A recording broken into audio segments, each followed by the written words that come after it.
Going on, everybody? Reggie, the Front Row Report here. We're in Indianapolis, Indiana, Mayhem 2013. I got Piggy D from Rob's Zombie. How's it going? It's going pretty good. Awesome, man. Going pretty good. Awesome. Mayhem has got to be one of the hottest tours of the year. How do you, with all the pyro and fire and everything, how do you stay cool? Well, or do you? Kind of like Fonzi. I just was born with it. No. Hey. Until you jump the shark, then you're not so cool. There we go. You know, you got to suffer for your art, and we can kick and scream about the weather, but we're not in control of it. And you know what? You got to do what you got to do. Today we lucked out. We've had a few days in this tour where we lucked out with the weather. Very nice. On our side. Very nice. There's some days where I felt like I was on fire the entire time. And I almost was, actually. I've heard that a couple people have walked into the pyro. Yeah, that's happened. Yeah, that's happened. What do you do to take care of that when that happens? That sounds like a very serious problem. Well, the good thing is that we sweat so much,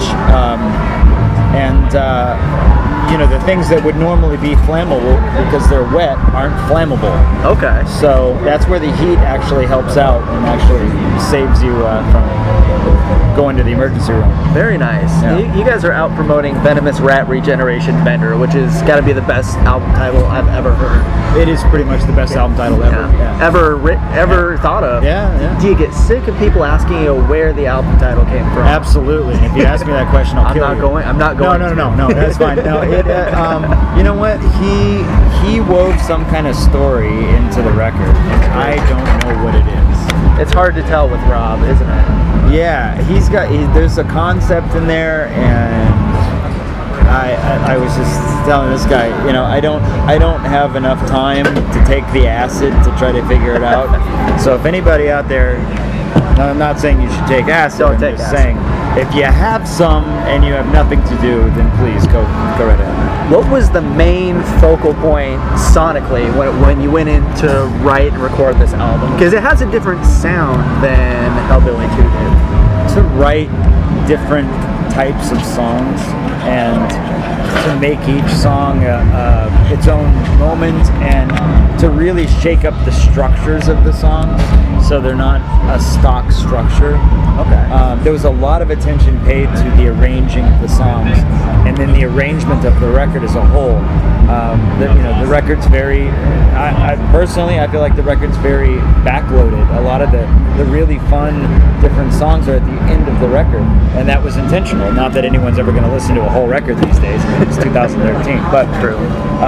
If you do, you'd be pleasantly surprised. Okay.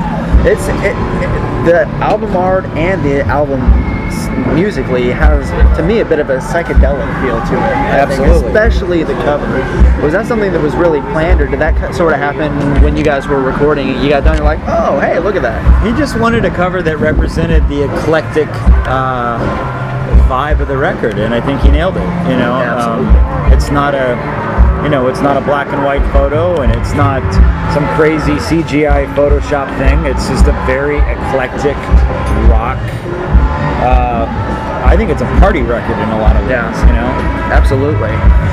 How much time do you guys really put into planning and creating the stage show, and how are you always able to come up with new ideas? Because it gets more elaborate every tour, it seems like. It takes a massive amount of planning.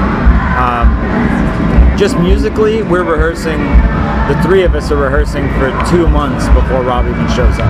Oh wow. And then that's a whole nother month when he shows up. Because there's a lot of songs. We know a lot of songs. We can only play 12 or 13 in a show, but you know, we rehearse everything. And then there's an entire time of just putting the band in the mix with the production. And the production, you know, building the props and everything takes months. And that all has to be very carefully planned out.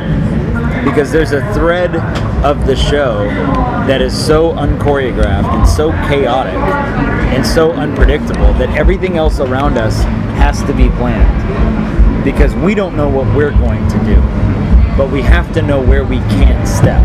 Okay. Does that make sense? Yeah. So, you know, as choreographed as the show is, we aren't choreographed. And that's a lot of work. getting all of those things around us so we're safe, you know. Okay. And so over the years, at the shows, it gotten more elaborate and takes more planning to do to get to this point. Is that kind of why you guys chose to do the live DVD on this tour as opposed to previous ones? Probably, because I mean the show's so huge now. I don't know how much bigger it can get.